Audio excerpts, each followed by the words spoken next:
Hello पिला माने केमिति अछ तो पिला माने मु आसीगली तो मो देह टिके भल नथिला से गोटे दुई दिन है मोर किसी भी ट्यूशन क्लासेस आसी पारू नाही। तो आज टिके टिके मोर भल अच्छी देह से तुम मानक मोर क्लासेस आउ थे नहीं आसी। तो गत क्लास रे आमे पढ़ीलु ये टिकी टिकी विषय तार शब्दार्थ आवृत्ति आउ कौन मुझे बुझे देते जे विषयटा पूरा आलोचना कर देती। जो मैंने देखी ना तो दया करी मोर पछ वीडियो मो चैनल को जाकि मो पछ वीडियो देखी नब जहाँद्वारा कि आमको प्रश्न उत्तर कर सुविधा है। तो आज मु तुम मानक ये टिकी टिकी विषय प्रश्न उत्तर करके देखी। तो चलो आम प्रश्न उत्तर करवा। तो पिला माने आम प्रश्न उत्तर करने आसीगले समस्ते बही खुल अभ्यास को जाओ साहित्य बही 3 पृष्ठा। तो देखो 1 नंबर कौन देती आस कथबार्ता हवा आम जहाँ बुझी मु जहाँ तुमको बुझेली तो से गुड़ाक सब मन पकेबा प्रश्न उत्तर करवा। तो तुमर सुविधा मोर टाइम रही मु खातारे तुम कर देइछि। तो चलो मु कौन कर देखेबी और तुम मानकू कहबी। तो आगे प्रश्न पढ़ा 1 नंबर को समुद्र किपरि सृष्टि होइछि बोली कवि कहिसंती। समस्ते खाता खोलिक लेखि नियो नले स्क्रीनशॉट मारदब बारंबार वीडियो खोलिया को पड़िबो नाही। 1 नंबर कर उत्तर हैला अनेक टिकी टिकी पानी टपा मिसी समुद्र सृष्टि होइछि बोली कवि कहिसंती। हम पढ़ितिलु विषय रे खरे अछि पहाड़ पड़िया नगर सब धूली रे गढ़ा होइछि बोली कवि काहेकि कहिसंती ना टिकी टिकी धूली कणिकार पृथ्वी गढ़ा और सही धूलिकणा उपादान रे पहाड़ पड़िया नगर गढ़ा होइछि बोली कवि कहिसंती। आउ थरे कहूछि देख टिकी टिकी धूली कणिकार पृथ्वी गढ़ा होइछि और सही धूली कणिकार उपादान रे पहाड़ पड़िया नगर गढ़ा होइछि बोली कवि कहिसंती। ग नंबर को जिबा जंगल किपरि लोक मानकर उपकार करूछि। क नंबर हैला जंगल विभिन्न प्रकार उपकार होछि लोक मानकर करूछि। जंगल विभिन्न प्रकार उपकार लोक मानकर करूछि। जेमती जंगल रु मनीष खाद्य वस्त्र बासगृह पई दरकार उपादान इत्यादि पाउछि। बेसी लेखिबानी बेसी आमर लंबा हवा दरकार भी नाही। तो सब बेले मन रखिबो जेते बेले साहित्यर प्रश्न उत्तर करिबो संपूर्ण वाक्य बा फुल वाक्य रे उत्तर लिखिबो।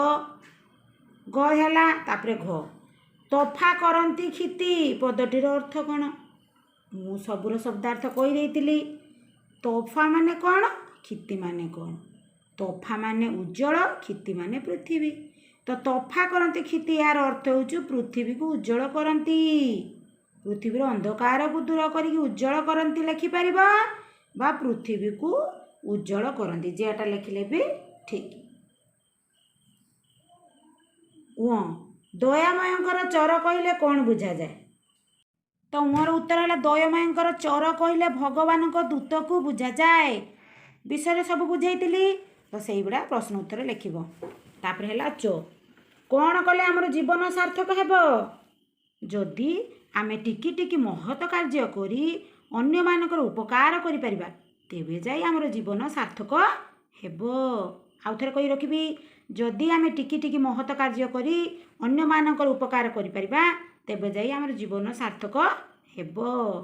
तो देखो 2 नंबर जेमिति टिकी टिकी धूली कणा सेही पर टिकी टिकी लगाई आउ केतोटी पद लेख केतोटी टिकी टिकी देइछि 1 2 3 4 5 टा।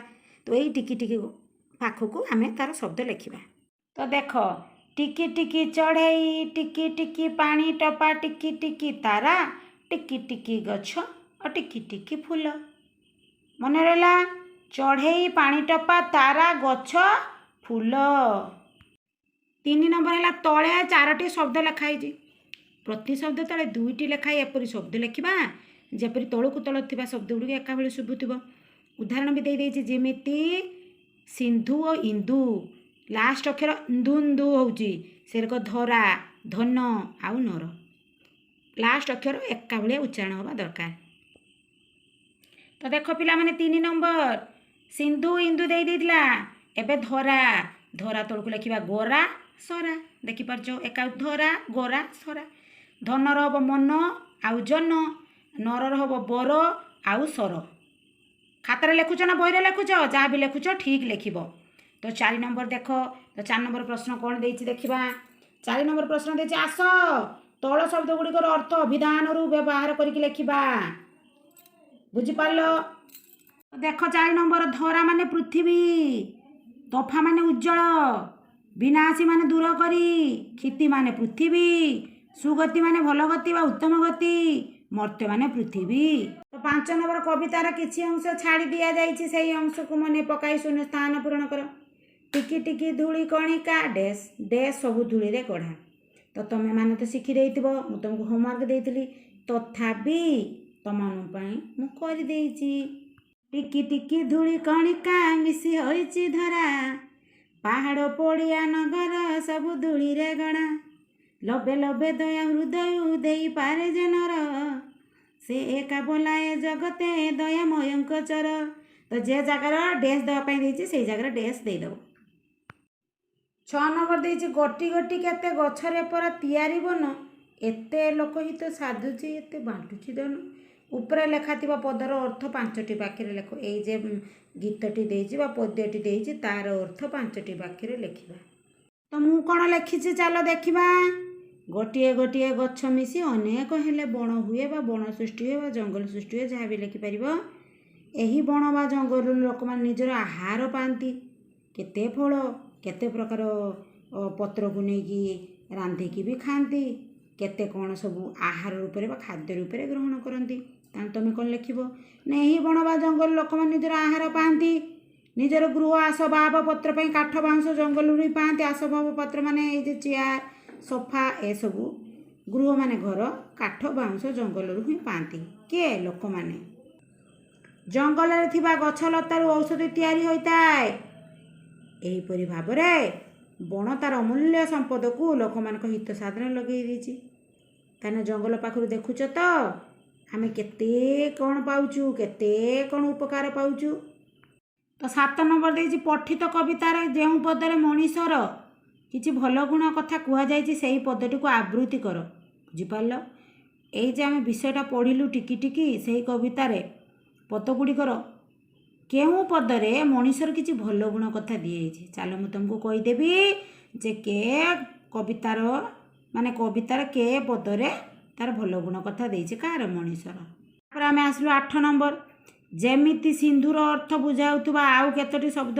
ସାଗର ବା ସମୁଦ୍ର ବା ପାର ବାର ପ୍ରତି ଶବ୍ଦ ଏକା ଶବ୍ଦ ନା ଏକା ଅର୍ଥ କିନ୍ତୁ ଶବ୍ଦ ଅଲଗା ସେହିଭଳି ତଳ ଶବ୍ଦ ଗୁଡ଼ିକର ଅର୍ଥ ବୁଝାଉଥିବା ଆଉ କେତୋଟି ଶବ୍ଦ ଧରା ବନ ଆଉ ନର ବୁଝିପାରିଲ ପିଲାମାନେ ତ ଦେଖ ଧରା ପୃଥିବୀ ଧରିତ୍ରୀ ଆଉ ଧରଣୀ ପ୍ରତି ଶବ୍ଦ ମାନେ ଅଲଗା ଶବ୍ଦ କିନ୍ତୁ ଅର୍ଥ ସମାନ ବନର ଜଙ୍ଗଲ ଅରଣ୍ୟ ଆଉ କାନନ ନର ମାନବ ଆଉ ମନୁଷ୍ୟ ମନେ ରହିଲା ଆଉ ଥରେ କହିବି ଧରାର ପୃଥିବୀ ଧରିତ୍ରୀ ଧରଣୀ ବନର ଜଙ୍ଗଲ ଅରଣ୍ୟ କାନନ ନରର ମାନବ ଆଉ ମନୁଷ୍ୟ ପିଲାମାନେ ଆମର ପ୍ରଶ୍ନ ଉତ୍ତର ସରିଗଲା ଭଲ ଭାବରେ ଖାତାରେ କରିଦେବ ସାର୍ଙ୍କୁ ପଚାରିବ ସ୍କୁଲରେ ଯେ ଏଇ ବହିରେ ଲେଖାଯିବ କି ନାହିଁ ଯଦି ହଁ ତ ଲେଖିଦେବ ଗୋଲ ଗୋଲ ଅକ୍ଷର କରିବ ଆଉ କ'ଣ ନା ଫୁଲ୍ ବାକ୍ୟରେ ଲେଖିବ ତ ଆଜି ପାଇଁ ଟ୍ୟୁସନ୍ କ୍ଲାସେସ୍ ଏତିକି ଟାଟା ବାଏ ବାଏ